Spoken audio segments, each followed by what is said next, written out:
to the East Lampeter Township Public Meeting. All participants are now informed that this meeting is being recorded. This meeting is also being offered virtually utilizing Zoom, which is a cloud-based platform for remote video and audio conferencing. The Zoom application is free to the public. The general public is therefore able to join the meeting by connection through the internet or by calling in by phone. The public is also able to observe the meeting on the Township's YouTube channel. Please continue to check the Township website calendar for any updates related to these public meetings. Agendas for these public meetings will also be available on the Township's website. Please be reminded that this meeting is being video and audio recorded and will be posted to the Township's YouTube channel for viewing.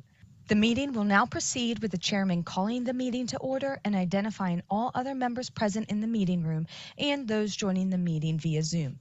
The chairman will then confirm those members joining by Zoom can be heard. All right, I'd like to call to order the May 11th meeting of the East Lampeter Township Board of Supervisors.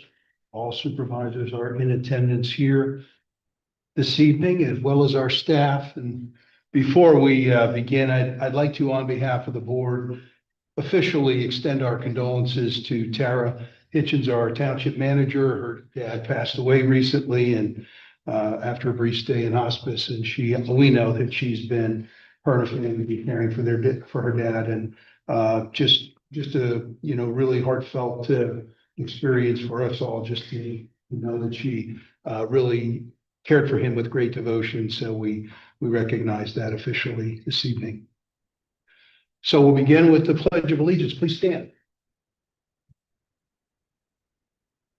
I pledge allegiance to the flag of the United States of America and to the republic for which it stands, one nation, under God, indivisible, with liberty and justice for all. Again, this is the back. We ask folks to sign in if they can. Like to keep track of attendance. All right. So we start our meeting with public comment on non-agenda items only. Would anyone begin with public comment? We will have another time for public comment at the end of the meeting, again for non-agenda items. Hearing none and none online. Okay, we'll move on to our consent agenda.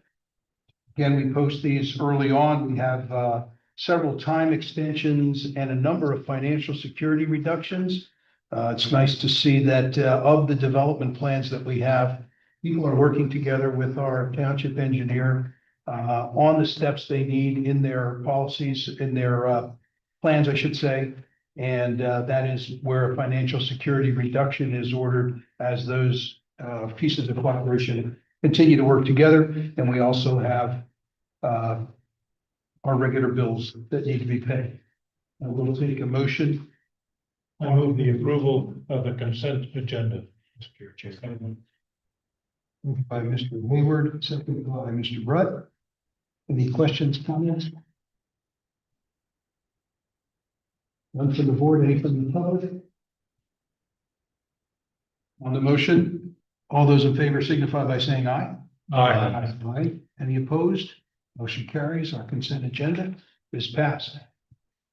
Fifth on our agenda is old business, which we have none. We have new business, and item 6 is a resolution for sewer planning module for Texas Roadhouse expansion at 2317 Lincoln Highway East.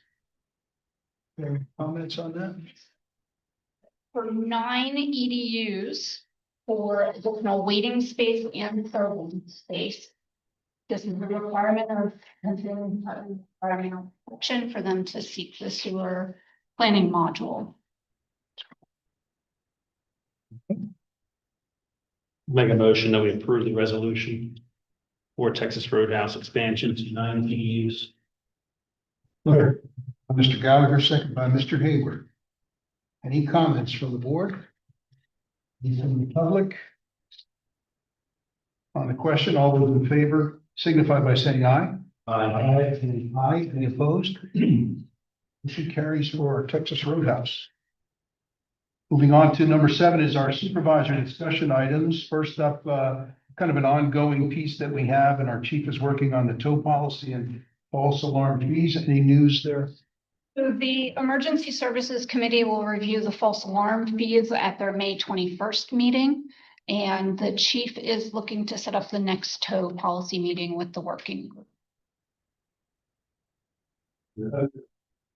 Question, as a newbie still, do we typically look to cover the costs associated with incur for these transactions?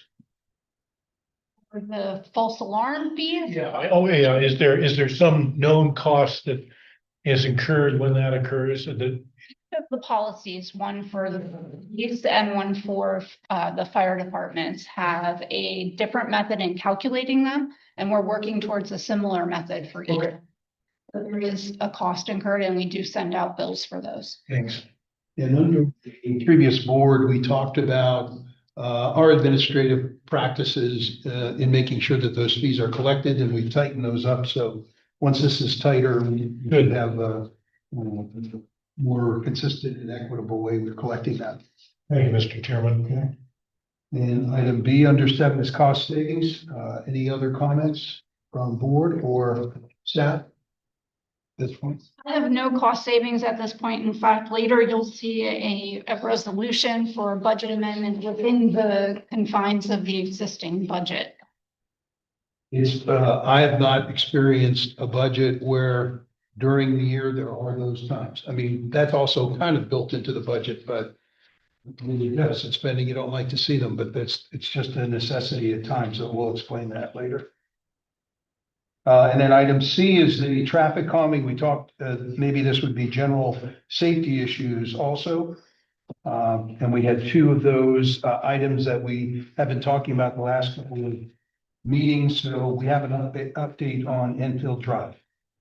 So as I stated at the last meeting, the speed signs were placed out there on April 7th, and then they were taken up on April 20th, which was the last meeting of the board, and we just didn't have all the data pulled together. What we did find through those signs is that 94% of the vehicles traveling eastbound, so that would be towards Greenfield, were traveling at less than 35 miles per hour.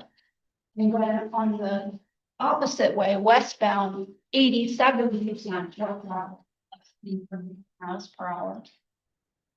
2% on westbound were traveling over 40 miles per hour, and 1% traveling eastbound were traveling at over 40 miles per hour. The one thing that was of significance in putting the signs out there was the amount of traffic that I believe the residents have indicated to the board previously. And that roadway had over 1,000 vehicles per day counted as traveling in either direction. That's very significant for that roadway, which might have 30 houses. 20? Okay, 20 houses total. So the Public Works Director is looking at the cost of temporary, so 9 months of the year, temporary speed bumps. This is not something that was budgeted in the 2026 budget, as we talked about cost savings. But he is looking at the costs of those. Those would be the ones that you actually drill into the macadam. He also will be out there measuring the roadway to see what that actual width is, because they can, if the board chooses to install those, we wouldn't want someone to skirt around them. So he does need to go out there, measure the width of the road, and then look at the different options. There's different widths of the speed bumps, there's different heights of the speed bumps, there's different ways to fasten them.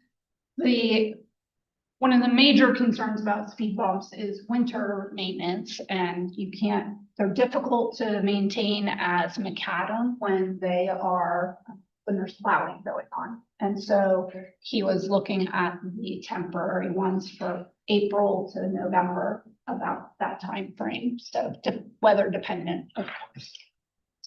So he hopes to come have some you at your June 1st meeting.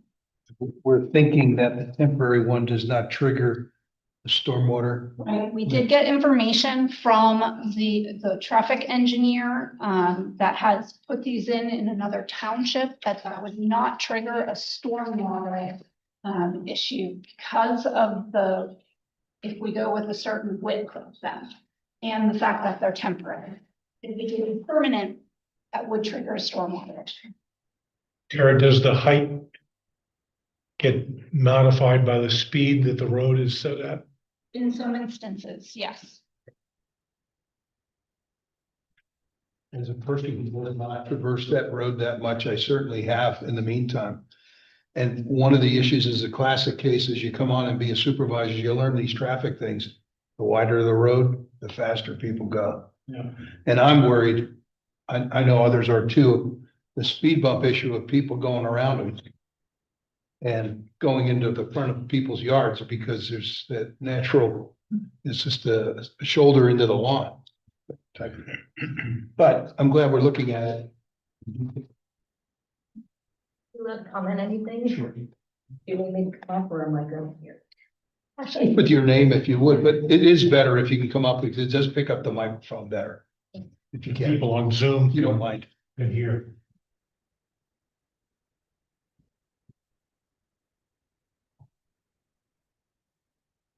Hi, Hi. Bonnie Tinselli, Enfield Drive. So absolutely appreciate you guys looking into this. My and our concern on the road, again, is the fact that the data that is taken from the speed sign are not accurate to the fact that if you went on the road when they were up, coming off of Pitney, which was wonderful, but you can see the sign and it starts blinking and people slow down the same coming off of Greenfield. The police were out and the last time we had, again, thanked you guys for having that they were there when the speed signs were up. The data signs. Once they were down, there were no police presence to see what happens when we have no sign. So that was just a little bit of concern with trying to get the data, that the speed signs do give that aren't accurate to what people are, the speed that they are driving on. So I just wanted to bring. I think we're all aware that the presence of a police or a sign causes people to slow down. So I appreciate your sharing that honestly. I think I've driven down a road sometimes in Tennessee with state trooper cars parked in the middle of the road. And you go by and you realize no one's in them. They're just doing it to slow the traffic down. Yeah. So you're right. We don't know when no one's watching how fast they go. And you're saying they go faster than when we are watching. Were our police officers using anybody's driveway? Did they ask? I didn't know. not that I'm aware of.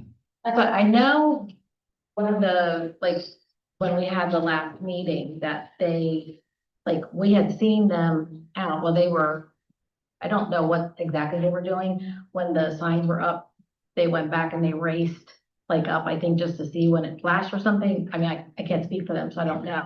But then they were Rochelle, which is, they're on the other side, they're near Greenfield. They were never down by us, which were closer to Pitney.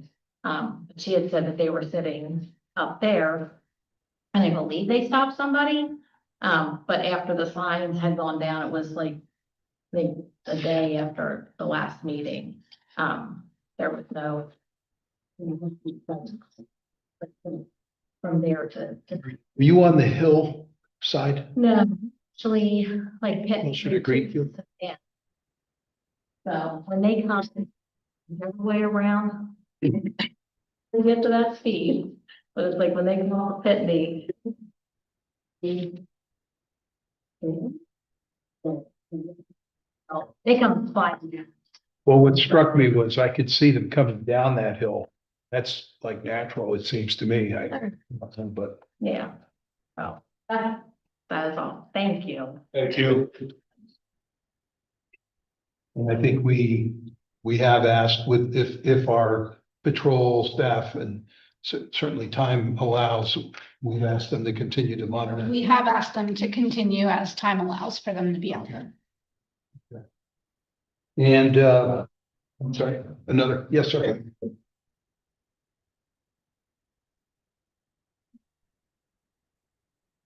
Good evening. Scott, like Jen, we live right on the corner of Pitney and Enfield. I'm very thankful for all the work that you guys are doing on this. But I was driving around the other day.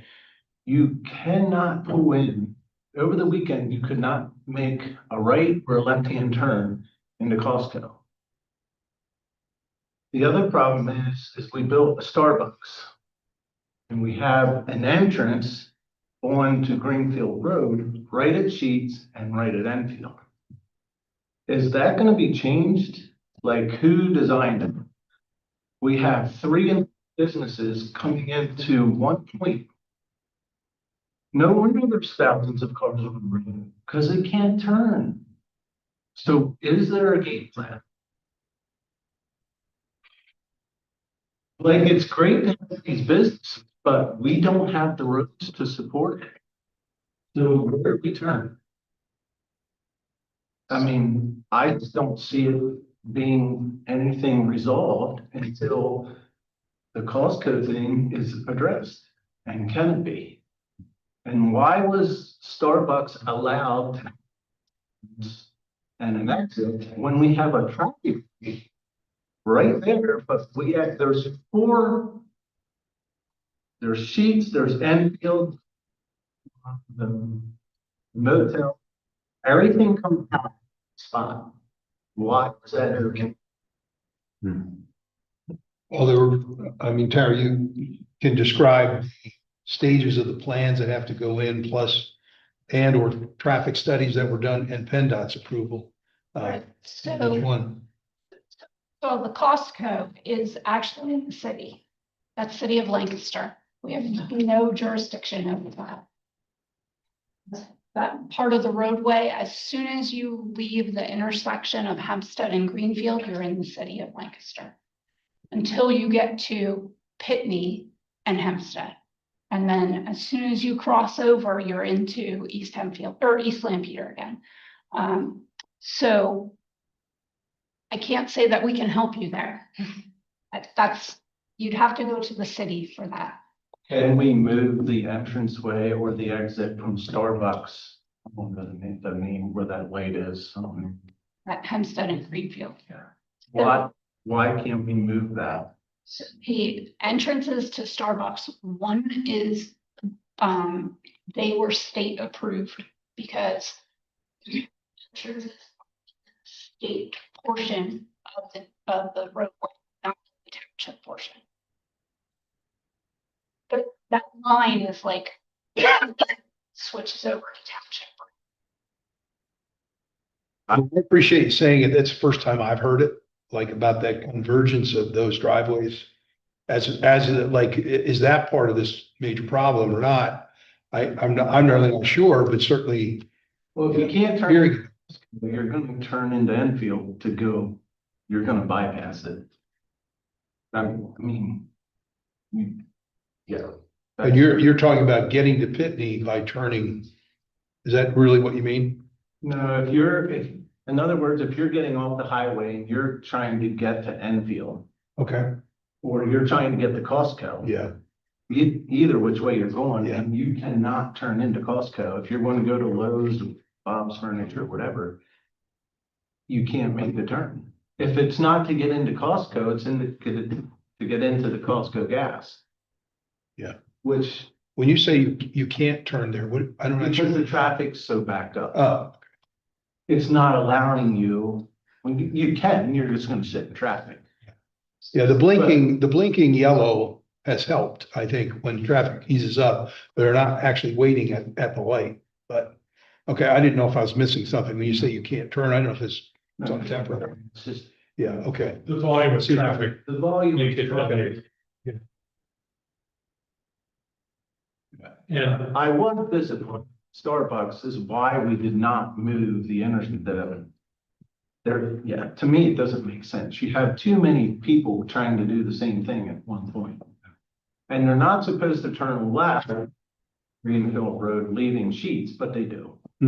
So now, Yeah, I saw a sign that's time dependent, but they still do it. And I think you're not supposed to turn left into Sheets off of Greenfield. I don't think they can. There is a barrier in there for that, but. I've seen people sneak around.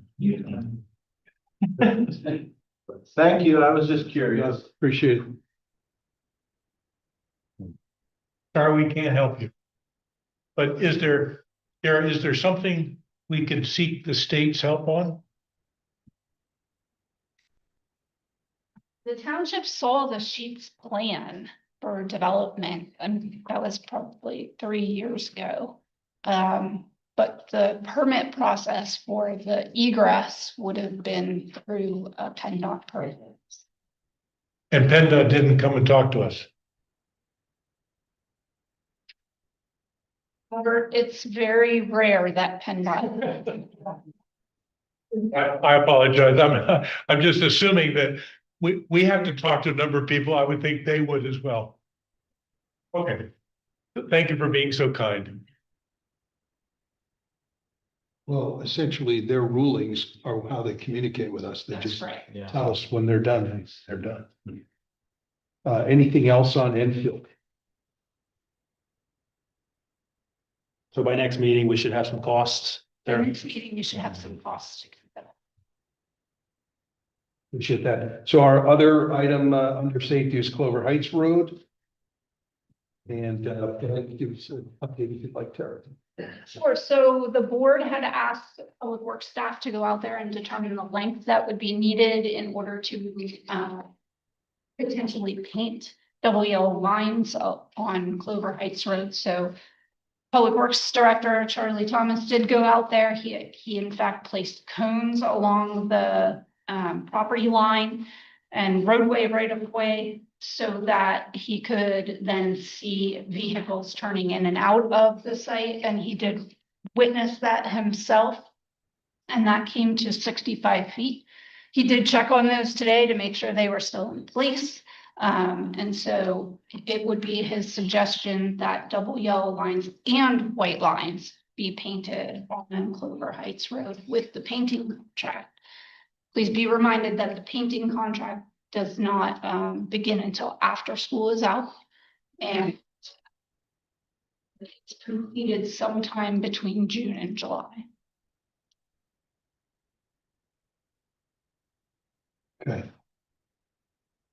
There have been some mitigation steps taken, I think, to try and measure that. To find that distance, That's correct. right?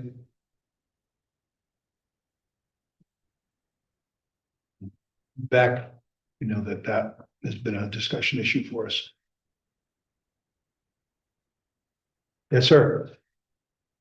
Leon Shop, Noel Cafe. I guess my question is the desire to keep the cones up? Or is that just merely for the painting? So that was to, first of all, delineate the right of way and then keep them up temporarily until the painting can happen.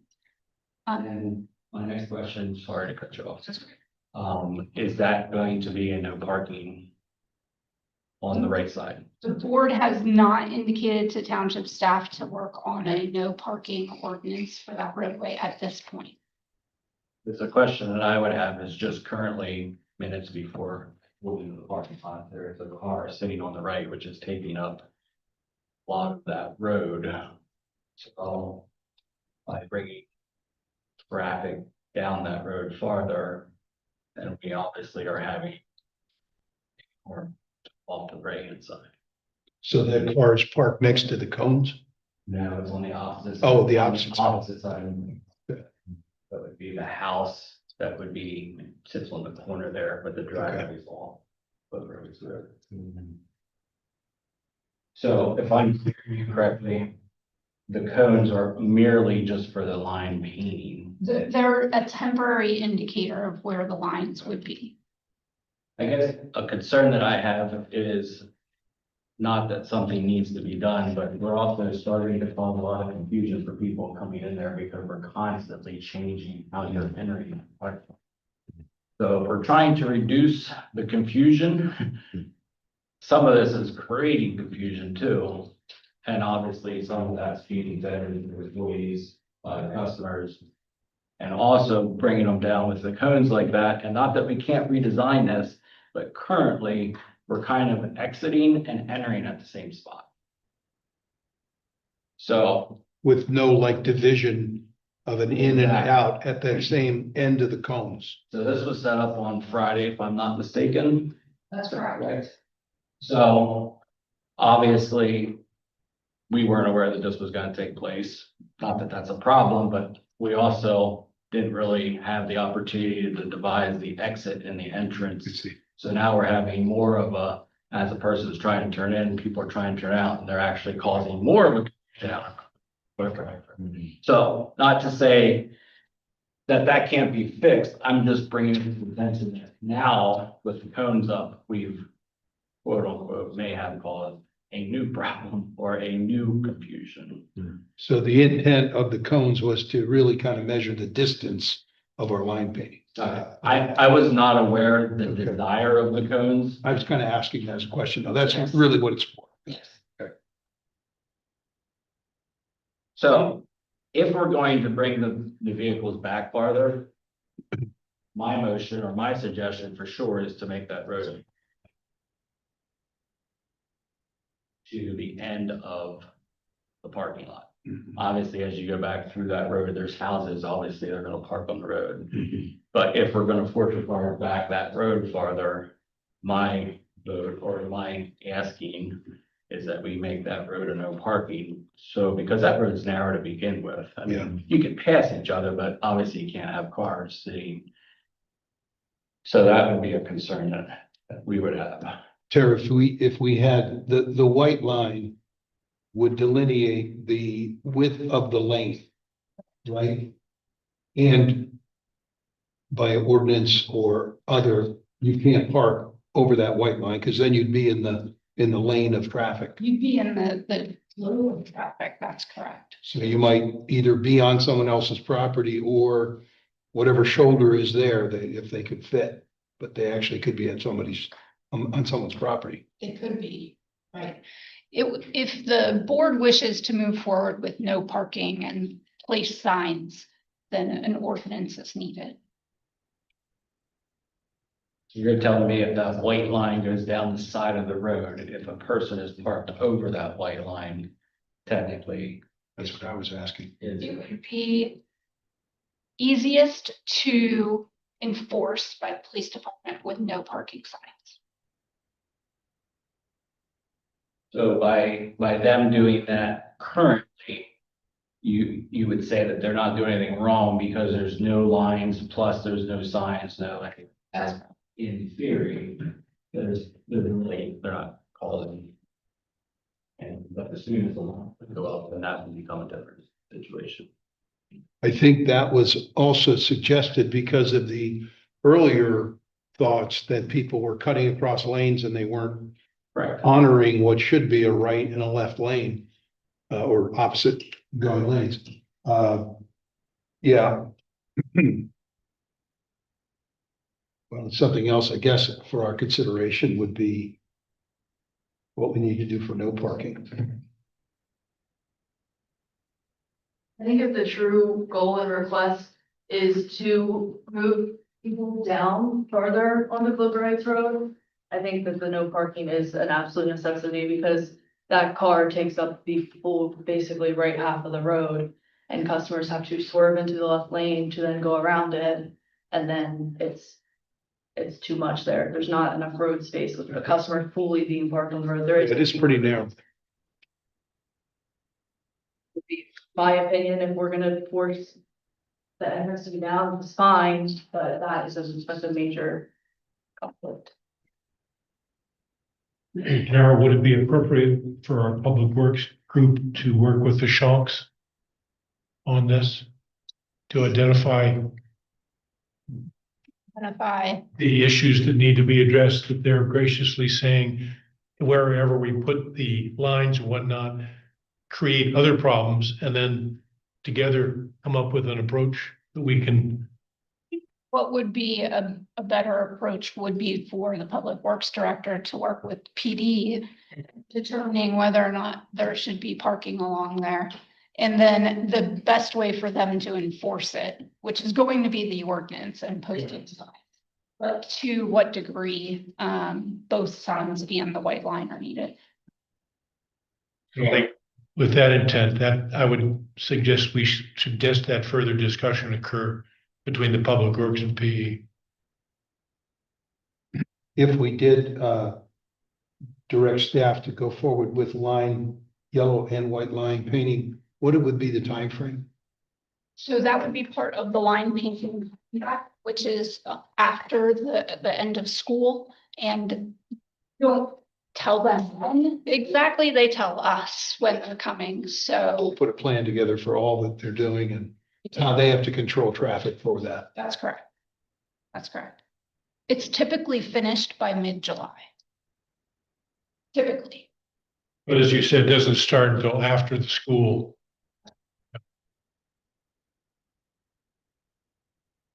I agree with them on the fact that that car is sitting at the end of the street kind of does block their traffic there. It is one house that would be affected if the no parking is only brought to their end of their parking lot. Just to bring that to the board's attention. And then also, if the lines do get painted, those cones are getting removed, does that mean there's still no single entrance or exit to that parking lot? With the thought that people will be following the lines and not cutting across at the stop sign. Will they cure that problem is what you're saying? It's a physical barrier. Absolutely.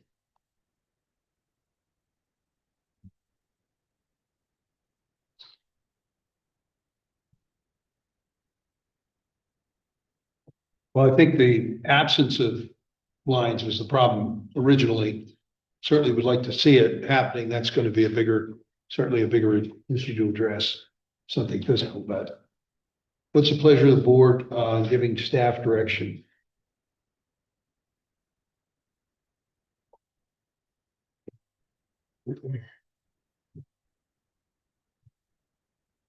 The Public Works, work with the PD on, how best to enforce a,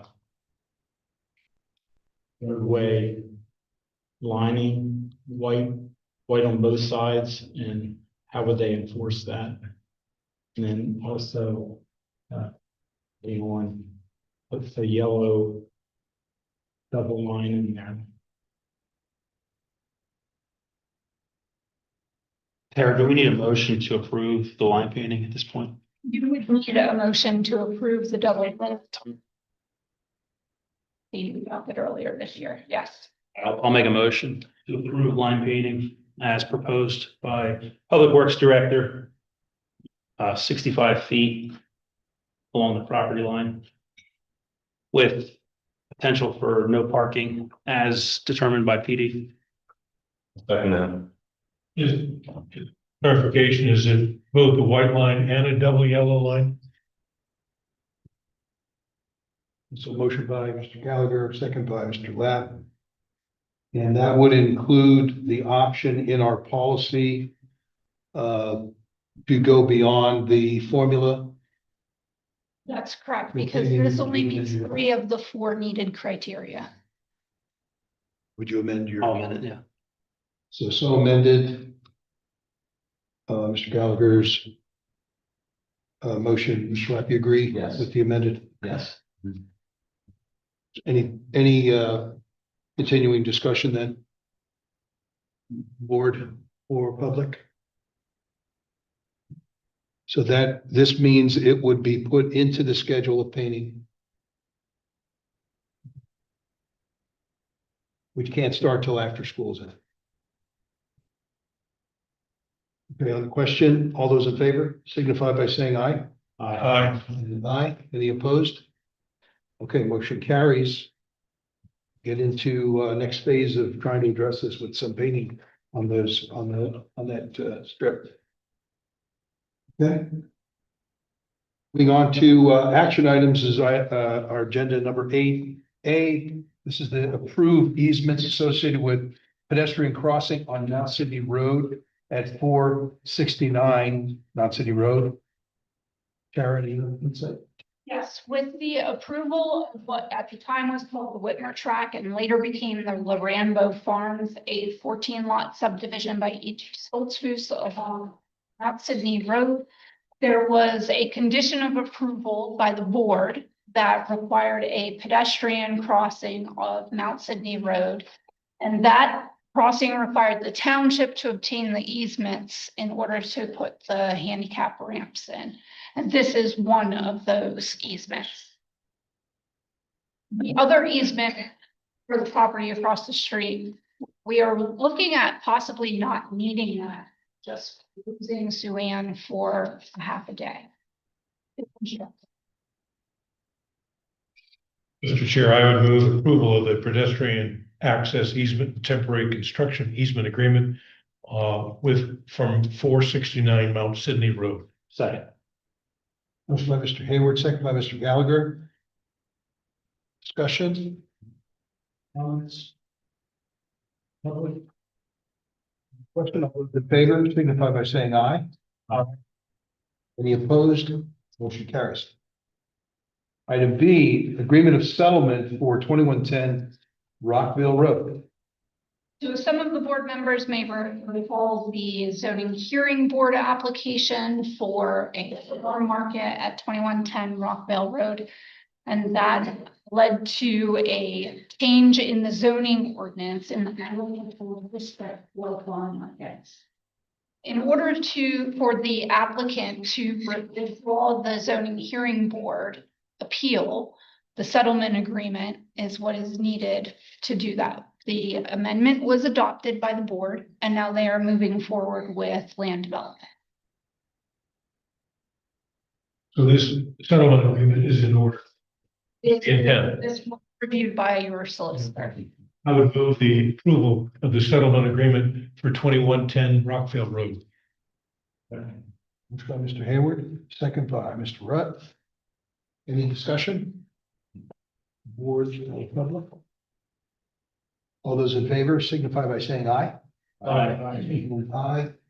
Any opposed? Motion carries.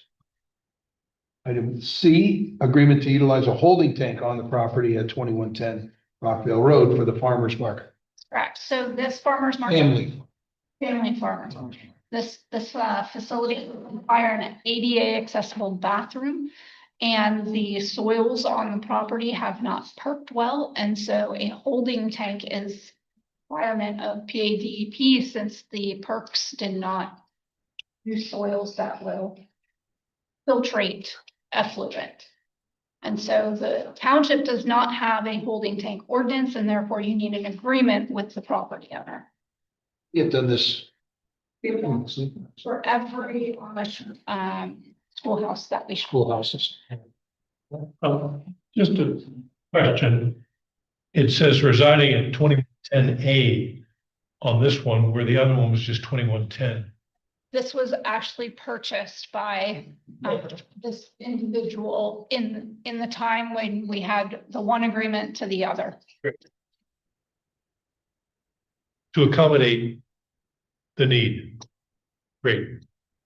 I would move the approval of the holding tank agreement with the smokers.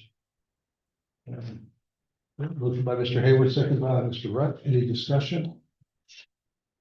All those in favor signify by saying aye. Aye. Any opposed? Motion carries.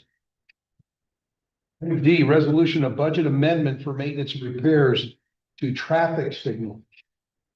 Right, so there's a number of traffic signals, and every traffic signal is the maintenance and financial responsibility of the township. That includes all of the traffic signals along Lincoln Highway, 340, and everywhere else in the township. It also includes the school signs that are located along Horseshoe and Mount Sydney and the fire company alert sign that's located on City Road. The fire company alert sign has been disabled and actually defunct for about 6 months, and the cost to fix that is approximately $10,000. The ongoing costs of fixing and upgrading the school signs has been about $7,000 this year. And then we had 3 of the cameras that make the adaptive system along Route 30 function appropriately as it reads the traffic coming through the intersections fail. Each of those cameras is about $15,000. So we've already expended the entire fund of $34,000 in this line item this year, with future expenses of about $40,000. And so we're asking for a budget amendment within the means of the budget. Mr. Chair, I would move a supplemental appropriation of $64,000 within the general fund for the 2026 fiscal year for maintenance and repairs to the traffic signals on Mount Sydney Road and Whitmere Fire Company. Second. Moved by Mr. Hayward, seconded by Mr. Lapp. So the calculation of the age of these items, based on this example, as we go into next year in our budgeting, obviously, we're going to have to look at that. Right. The equipment along Route 30 is 10 years old. The lights and signs along Horseshoe and Mount Sydney for the school, I can't tell you the last time those were changed. It may have been when they were installed. The Whitmere Fire Company sign hasn't been changed since it was installed. I mean, maybe because we're in tight budgets that we're not putting as much into it, but it's already doubled. Would those cameras, the cameras you said that failed that help with the timing, have they failed? Like what time period have they failed? Could you tell us? Those are within 10 years. I know, but are they all failing like this summer, this spring rather? We had one fail at Walmart and 462. That was early this year, January timeframe. And then we had 2 others fail, which we were unaware failed until Telco, our consultant for this, informed us that there were backups in the camera system. And so those 2 were more recently within the last month. So Telco gives us feedback on these pieces that we really need In third some, party to do that. yeah, in some instances they do. In others, PennDOT does through the adaptive system itself, through the software. If the adaptive system isn't working, it falls back to a default setting. It does. And that's why sometimes people could complain, hey, these lights aren't timed right. You finished. Yes. So the Go Green Go, when is that? Good. Green. Yeah. Yeah, that's been utilized along the Route 340. Is that already in place? Only from the interchange to Oakview Drive. The remainder is in this next green light go. What is the useful life for cameras? Is there an expectation? I don't know what the expectation is. What we're seeing is 10 years. Honestly, it's not hard to believe the technology changes in that time. It changes so fast. I mean, I would agree. Yeah. And they're outside. They're not sheltered. That's correct. Yeah. any other discussion points on that? Appreciate that feedback. Anything from the public? So we have a motion by Mr. Hayward, second by Mr. Lapp. On that question, all those in favor signify by saying aye. Aye. Any opposed? And the motion carries. Next item, E, letter of support to the Pennsylvania Department of Community and Economic Development. This is for the Neighborhood Assistance Program, Special Program Priorities. That's a tax credit program. Any more you want to add to that? So Chestnut Housing came to the Board of Supervisors, and I believe that was in 2025, and they informed the board of the type of development they were looking to do as an affordable housing agent in the county at 1733 Lincoln Highway. That did lead to some of the changes that were in the zoning ordinance, which was also part of the housing plan that the board adopted. This is a letter of support to DCD from the township supervisors. There is in no way any financial attachment of the Board of Supervisors to the project. This is a $3 million investment for 12 to 15 new affordable housing units in the township. This will provide businesses that contribute towards the project or a tax incentive. That is my reason. Support facilitates the project, although there's no East Lampeter Township commitment from funds, but it affords the project to receive through the Pennsylvania Department of Community and Economic Development a tax benefit for those who contribute towards it. That is correct. There's no financial connection with East Lampeter Township. And it would allow Chestnut Housing to qualify for a tax credit if they're chosen for this project. If they apply and are chosen for it, gotcha. But they need it in order to even go down that path. Date a letter. I think the board is familiar with EITC. Yeah. So neighborhood, though, I think requires a bit more. There's more of a formula for that. Our endorsement will help in their application. Have a motion? Motion by Mr. Gallagher. Second.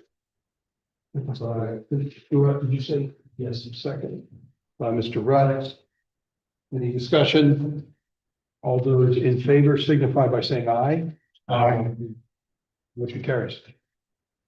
Yeah, appointment to the Emergency Services Committee, a citizen to represent East Lampeter Township. Large.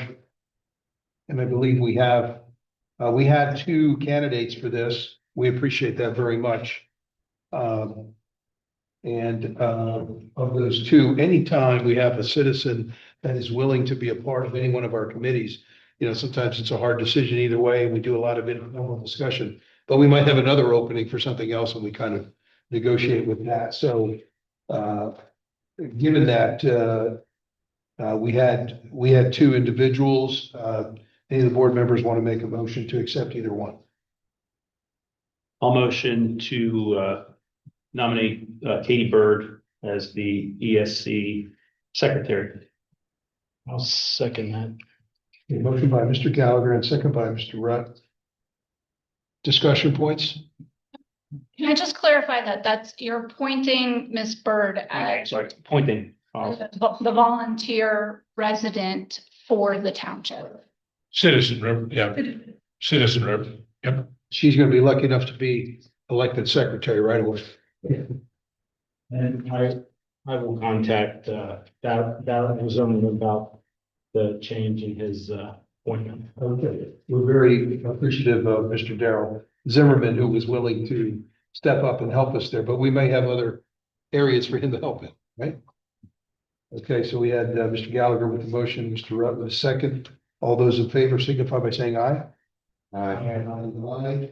Motion carries. Just one clarification, I guess, is the appointment is through December of 2027. Is that the normal length of term for them?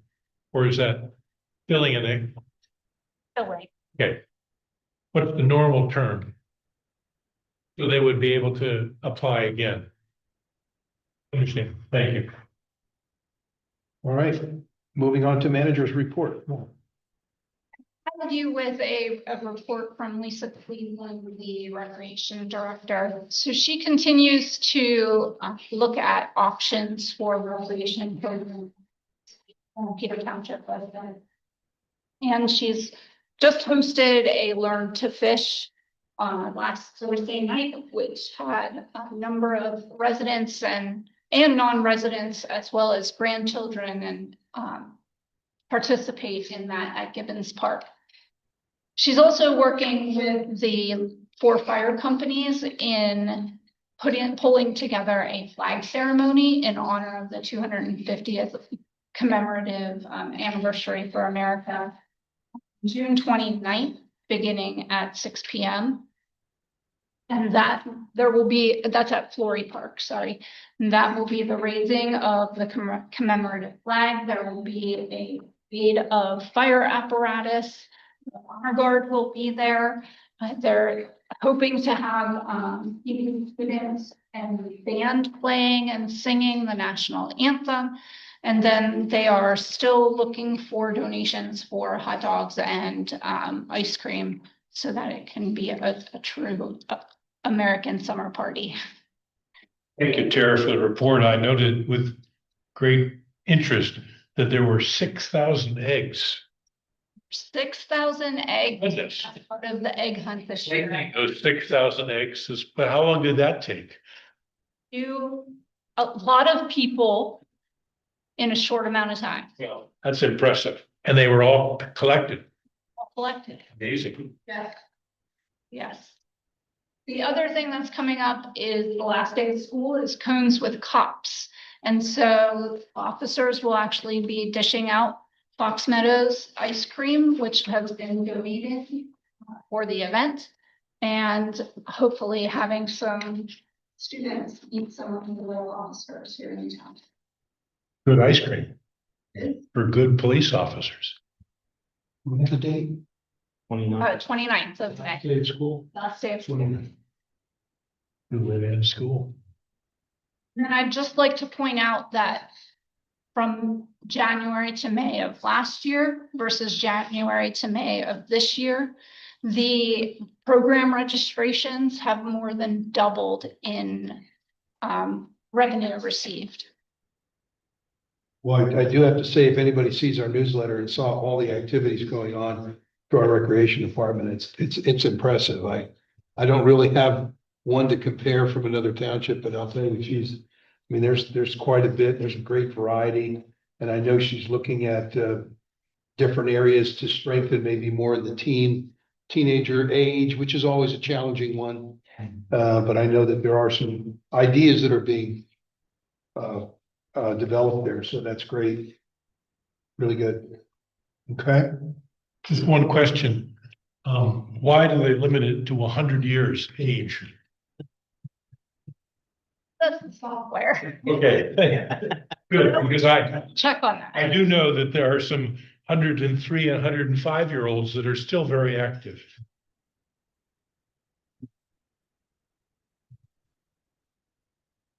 Lafayette Park Pavilion is under construction and under roof, which is great.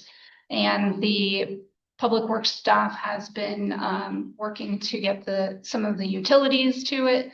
And it is hoped to be completed by the end of June. That will be something we'll talk about at either the June 1st or the June 15th meeting. Each side. Yeah. So utility hookups still to come. So we're waiting on PP&L to come forward. All right. Anything else on the manager's report? Thank you. Okay, moving on to our second opportunity for public comment, non-agenda items only. Anyone have feedback for us? Anything online? Okay. Anything from the board? No. Okay, we'll take a motion for adjournment. Second. Hayward. And Mr. Gallagher with the second. All those in favor, will signify by saying aye. Aye. Any opposed? We are